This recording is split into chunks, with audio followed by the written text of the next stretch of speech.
Assalamualaikum warahmatullahi wabarakatuh. Jadi kali ini penulis ingin bahas soal rem ya. Kemarin ada bro yang ngomong bahwa kapanpun, dimanapun, apapun motornya, rem belakang itu pasti kalah pakem lah daripada rem depan. Selalu gitu ya, pakai kata pakai huruf besar semua selalunya. Dia juga nyebutkan contohnya aja di dunia balap ya, motor bisa nunggeng kayak gitu ya. Terus terang dia ini nonton balap di mana gitu ya, karena perasaan setahu penulis, walau mungkin ban belakang ngangkat tapi kok nunggengnya nggak tinggi-tinggi banget ya. Dan itu pun kelas MotoGP. Kalau kelas apa jenenge, kalau kelas Moto3 kok ya rasanya nggak pernah denger ya namanya apa berhenti sampai jengking gitu ya, sampai belakang keangkat gitu ya. Kok rasanya bukan sesuatu yang umum gitu ya, belakang sampai ngangkat tinggi kalau pas di Moto3. Ya sebenarnya kelas MotoGP pun nggak terlalu kelihatan kan ya. Masa di TV bisa kelihatan nggak itu? Paling kelihatannya cuma kalau di foto. Terus itu dia ngomong balapan. Balapan realitanya balapan kayak gimana?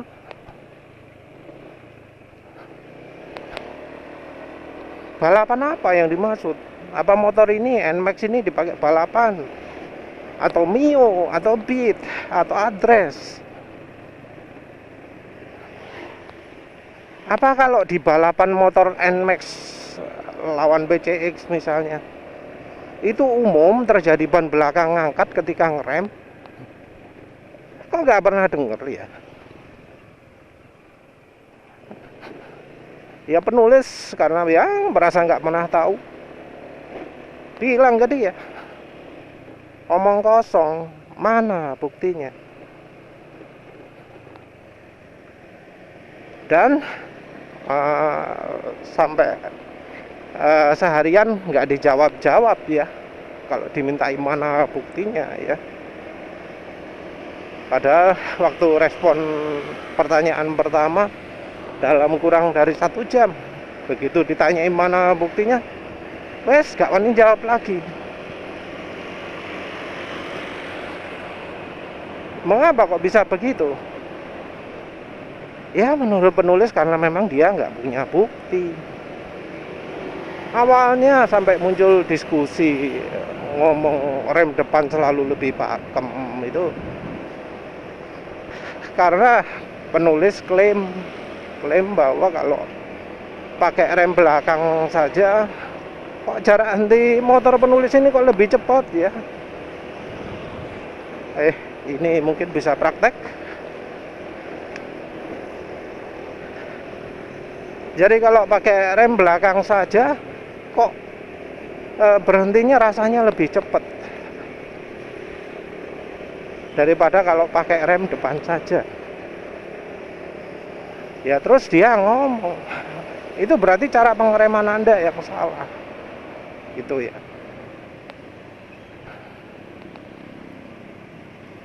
Ya terus penulis persilahkan, coba demokan, bisa ngerem depan lebih pendek dari punya penulis atau enggak. Karena sepertinya dia nggak mampu, ya akhirnya dia coba mengungkapkan omong kosong lain. Nah kalau soal rem depan ya, yang jadi momok utama itu adalah ketakutan. Karena memang kalau pakai rem depan ya, itu ada kemungkinan apa jenenge ya, ban depan ngelok. Nah itu sesuatu yang mengerikan. Nah, terasa apa? Entah apakah memang penulis ini trauma atau enggak ya. Ya kenyataannya ketika penulis melakukan praktek, penulis sudah berusaha semaksimal mungkin. Ketika pakai rem depan, jarak pengereman jauh lebih panjang daripada rem belakang. Wes pokoknya itu faktanya.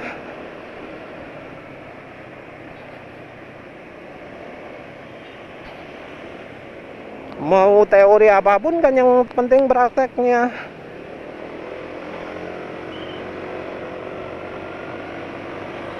Ya, maaf penulis pakai tangan dua ya, nggak bisa tangan satu ini. Ini kecepatan segini, kurang pelan. Rem depan tok. Wow, wah, kan? Kalau mungkin nggak kelihatan ya di kamera karena memang kameranya cuma 30 fps, bukan yang 120 fps. Penulis tadi sempat selip loh ban depannya. Sempat selip ban depannya tadi. Jadi pakai rem depan aja itu sesuatu yang cukup mengerikan. Walau ini NMAX, walau bannya itu lebar, itu faktor yang apa jenenge jadi penghalangnya untuk melakukan pengereman yang maksimal. Ini orang seakan lihat pion tapi aslinya enggak gitu.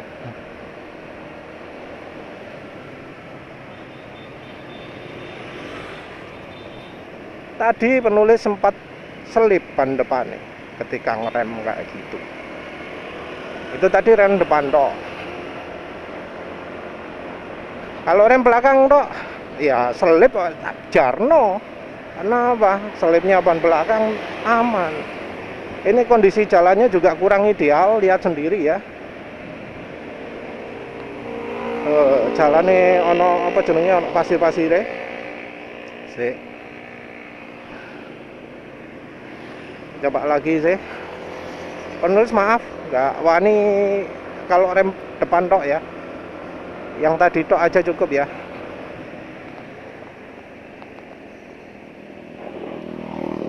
Nah ini tadi bannya sampai ngelok ya, ban belakang. Tapi ya nggak begitu jauh kan ya.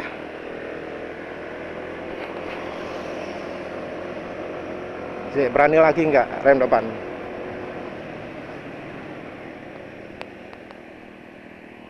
Kayak gitu rem depan. Nanti penulis tunjukkan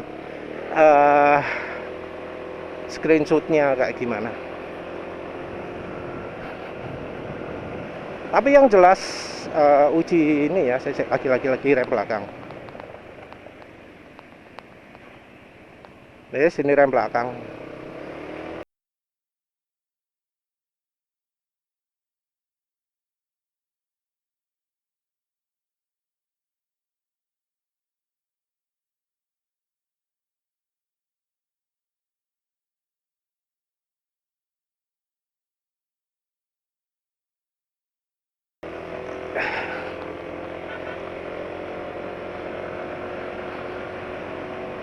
Jadi tapi intinya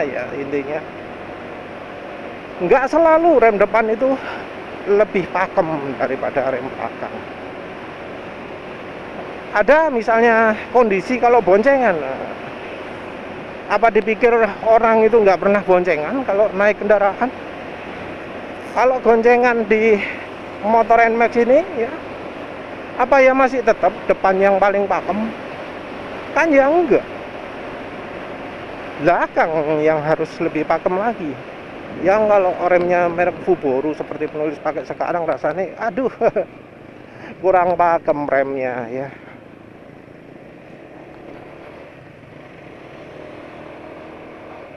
Jadi rem itu tetap tergantung sama kondisinya juga.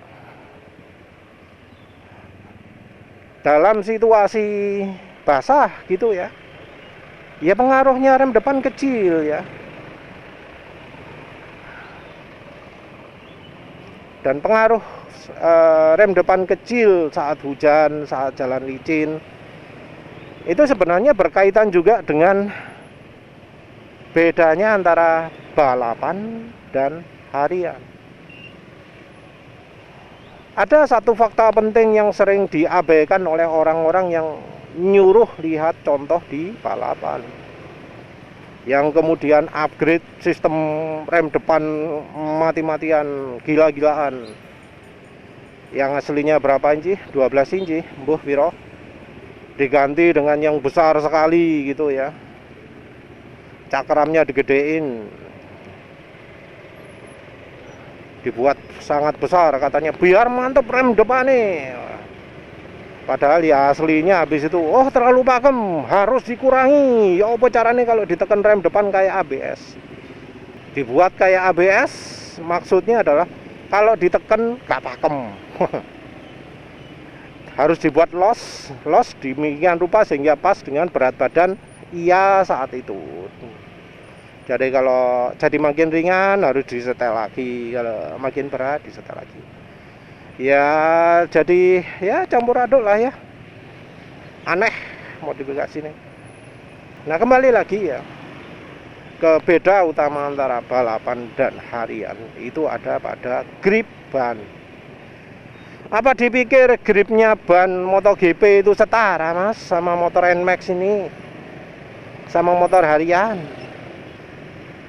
Wes pilih yang ban paling pakem manapun lah. Apa ya setara gripnya motor MotoGP dengan gripnya motor harian kayak gini? Gripnya ban NMAX ini mau disamakan kayak di MotoGP? Iya nggak cocok lah. Oh, di MotoGP aja ada sampai 3 level, soft, medium, hard. Ban hardnya MotoGP pun cuma tahan cuma beberapa lap. Apa ya bisa dibandingkan dengan motor harian? Wes termasuk yang Ninja depan ini dah. Apa ya gripnya sama? Ya pasti lebih pakem ban MotoGP dong.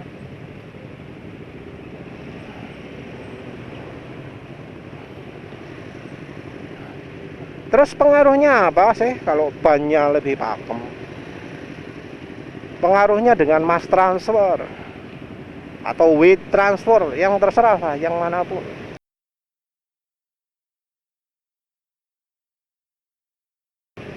Yaitu pembebanan ke bannya itu loh. Seberapa banyak bobotnya jadi membebani ban depan. Hukumnya pakai aksi sama dengan reaksi. Enggak tiba-tiba ya begitu neken tuas rem depan langsung beban itu 100% ada di ban depan. Enggak gitu. Beban di ban depan itu tergantung dari seberapa banyak kekuatan pengeremannya. Yang kalau harian ya nggak mungkin sama lah dengan motor MotoGP, walau itu bannya anggap aja sama. Karena yang di MotoGP pasti ngeremnya sudah betul-betul maksimal ya. Kalau harian ya bisa jadi cuma ditekan lembut, tekan sauprit gitu ya. Ya nggak ada jaminan motor berhenti dalam waktu apa misalnya 3 detik. Berapa detik sih tadi penulis kecepatan 50 terus ngerem itu? Kekuatan atau seberapa banyak beban itu pindah ke ban depan itu tergantung dari seberapa banyak motornya itu berubah kecepatannya.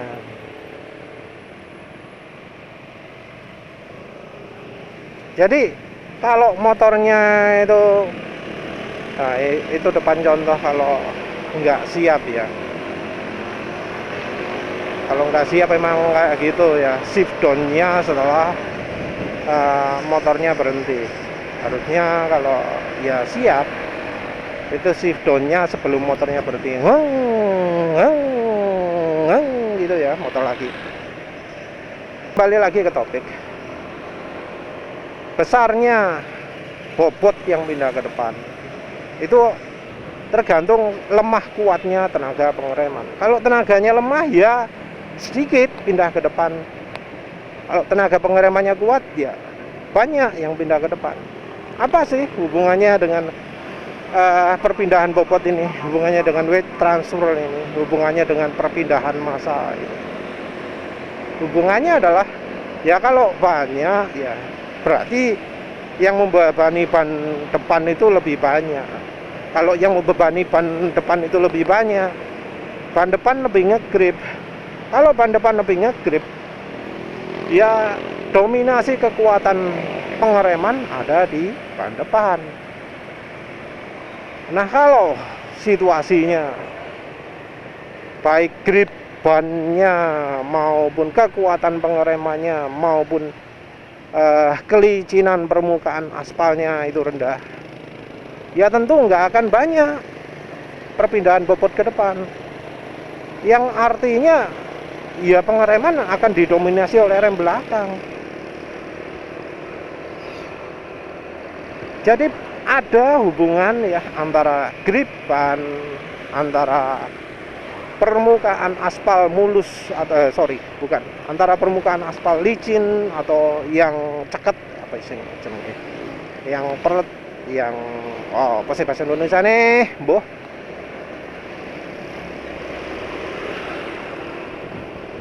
Antara tenaga yang lemah dan kuat itu beda. Jadi kalau pengereman model biasa, penulis ya paling cuma gini, ceret. Kecepatan itu berubahnya kira-kira 5 km atau 2 km per detik ya. Jadi kalau ringan mungkin turun kecepatan antara 2 sampai 5 km per detik. Itu menurut penulis ringan ya. Walau bisa aja menurut yang lain itu berat, soalnya ya beraninya segitu. Nah, kalau yang ekstrim ya seperti penulis tunjukkan tadi, dari 50 km per jam 2 detikan. Jadi turunnya 25 detik 25 km per jam per detik ya. Secepat itu. Penulis juga pernah jalan 94 kurang dari 4 detik. Jadi kecepatan 100 berhentinya kurang dari 4 detik. Oh ya, 94 sama 103 ya kalau nggak salah ya judul videonya. Kurang dari 4 detik. Jadi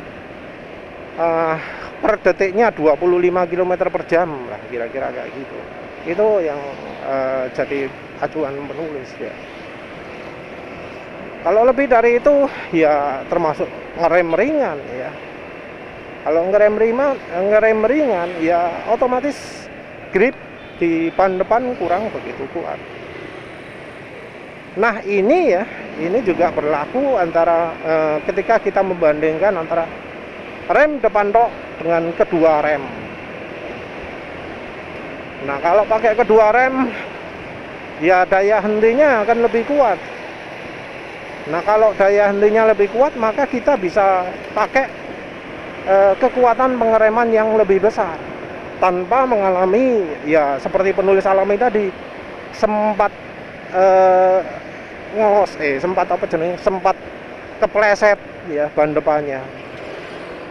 Jadi nggak akan mengalami seperti penulis tadi itu. Kalau pakai dua-duanya, penulis bisa pakai tenaga lebih besar ya untuk tuas rem depannya tanpa ban depannya sempat selip seperti tadi itu.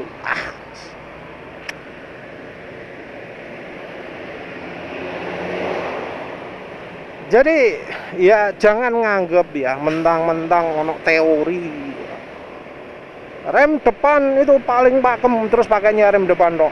Ya itu salah ya, salah. Apalagi kalau motornya pakai ban jalanan yang gripnya nggak sebesar MotoGP. Apalagi kalau motornya motor matic. Apalagi kalau boncengan. Apalagi kalau jalannya hujan. Banyak apalaginya. Ya. Bahkan ya di MotoGP sekalipun ya. Kalau sekarang Gak ono pembalap yang pakai rem depan tok. Coba deh cari kata-kata eksplisit. Oh, saya bisa menang pakai rem depan tok. Enggak, gak ono. Penulis apa ngikutin soal rem ini di MotoGP. Terakhir sopo sih yang karena sesuatu hal nggak bisa pakai rem belakang. Dia mengeluhnya adalah karena ternyata karena dia nggak bisa pakai rem belakang, kemampuan pengeremannya kemampuan menghentikan motornya kalah dengan pembalap-pembalap lain. Dan pembalap-pembalap sukses di MotoGP untuk yang tahun-tahun terakhir ini, setelah ban ganti Michelin, apalagi ketika Michelin upgrade ban belakang, gripnya menjadi lebih besar, itu adalah pembalap yang jago menggunakan rem belakang, nggak cuma untuk belok, akselerasi, tapi juga untuk menghentikan motor, untuk bikin motor lebih pelan. Pembalapnya contohnya adalah Quartararo. Terakhir Takahaki Nakagami ya, ngaku, oh saya copy paste cara berkendaranya Marc Marquez, pakai rem belakang untuk nggak cuma macam-macam, tapi untuk bikin motor lebih pelan, untuk menghentikan motornya pakai rem belakang juga. Faktanya seperti itu. Orang yang jeplak ngomong di MotoGP bisa pakai rem depan tok itu orang yang nggak gaul, nggak ngikutin beritanya MotoGP akhir-akhir ini. Sekarang ini juara dunia itu adalah pembalap yang bisa pakai rem belakang juga.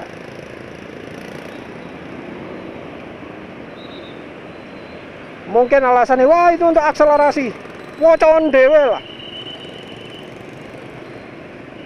Penulis itu sebelumnya aktif kok ngikutin omongan-omongan pembalap. Karena ya penulis sering buat artikel. Namanya juga penulis ya. Ngikutin, tak tulis sak sumber-sumber beritanya sekondi. Dari Motometer, dari Crash.net, dari apa jenenge ya, yang di Italia apa jenenge. Sembuh nggak ngikutin lagi soalnya. Tapi jelas dari pembalapnya kalau soal rem ya, untuk menghentikan motor, untuk bikin motor makin pelan, rem belakang itu penting. Bahkan kelas MotoGP, kelas yang paling kencang motornya, yang paling pakem bannya, apalagi kelas Moto2, apalagi kelas Moto3. Kalau MotoGP aja penting ban belakang, apalagi yang kelas-kelas yang lain, yang motornya lebih ringan, yang grip bannya lebih lemah, karena ukuran ban juga lebih kecil.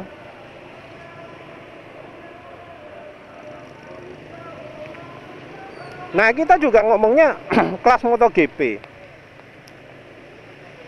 padahal ya balapan nggak cuma MotoGP toh, ada WSBK. Atau yang lebih relevan untuk kita ya road race. Road race-nya Honda Beat, road race-nya Yamaha Mio. Entah apakah ada adu NMAX dan PCX ya, nanti penulis lihatlah. Penulis coba akan nonton balapan adu NMAX. Apa ada yang ban belakangnya jengking, tak tonton, yang katanya kalau pembalap itu rem depan jauh lebih penting. Tak tonton yang balapannya Mio, balapannya Honda Beat, tak delok ono sing jengking enggak motore waktu ngerem.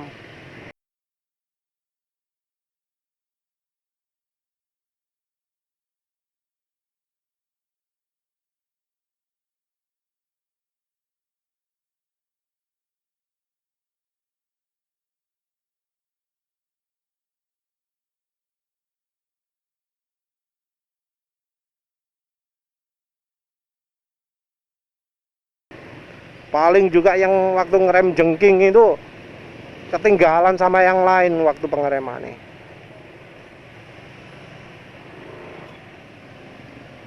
Orang yang stuntman motor pakai jengking itu kan tujuannya bukan untuk ngerem tapi untuk atraksi. Yang kadang butuh usaha untuk bikin motornya itu ngangkat bagian belakang. Yang biasanya triknya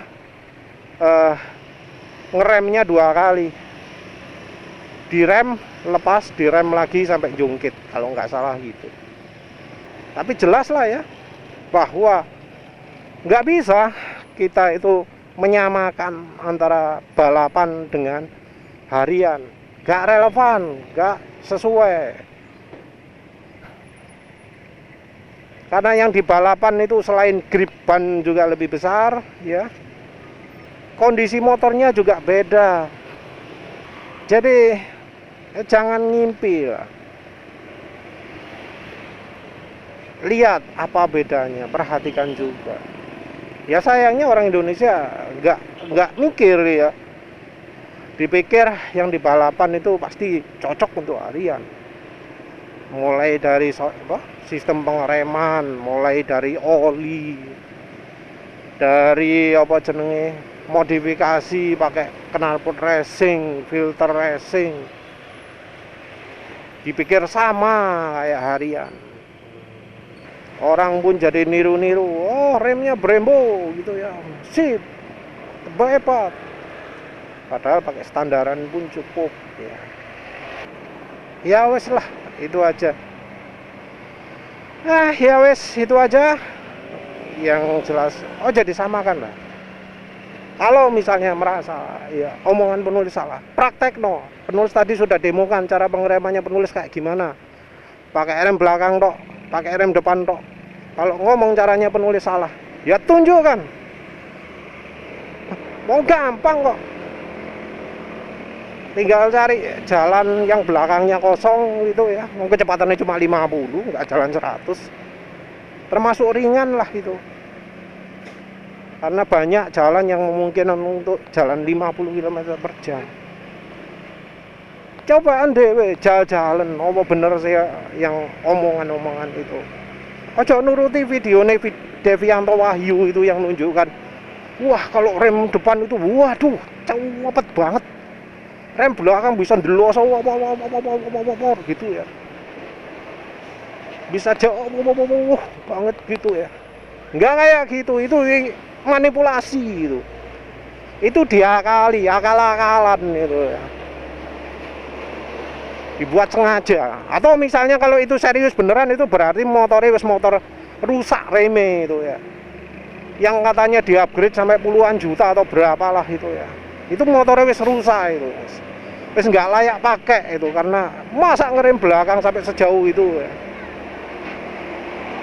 Nggak bisa lah itu ya. Ojo ditiru ya. Jadi jangan niru caranya Devianto Wahyu yang remnya di-upgrade sampai wow, ngerem kok sampai segitu jauhnya ya, amit-amit. Ya wes itu aja. Semoga bisa jadi pelajaran. Karena ini ilmu praktek, bukan ilmu omong kosong. Tunjukkan baru argumentasi. Ojo argumentasi dhisik. Ya. Kalau belum pernah coba, ojo ngomong-ngomong akeh-akeh. Buktikan dulu di jalan. Karena banyak ilmu yang sekedar omong kosong. Contoh soal jari standby di tuas rem dilarang itu ngawur gitu. Contoh kecepatan di atas 100 cuma pakai rem depan tok itu ngawur itu. Wong penulis kecepatan 50 aja sempat celip, apalagi 100. Contoh rem disuruh dikocok, wis rem depan tok disuruh dikocok, wah amit-amit. Penulis juga pernah selip saat pakai rem depan tok dikocok. Jajalan dewe lah.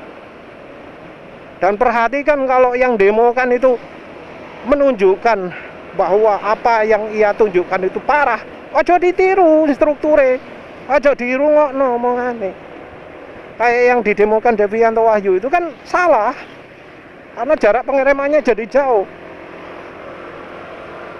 Ridernya juga rasanya kok lebih ringan dari motor dari berat badan penulis yang mungkin kira-kira 85 kg. Sana mungkin 70 75. Tapi kok mandeke luwih banter aku kan. Jangan sembarangan niru, harus lihat prakteknya gimana.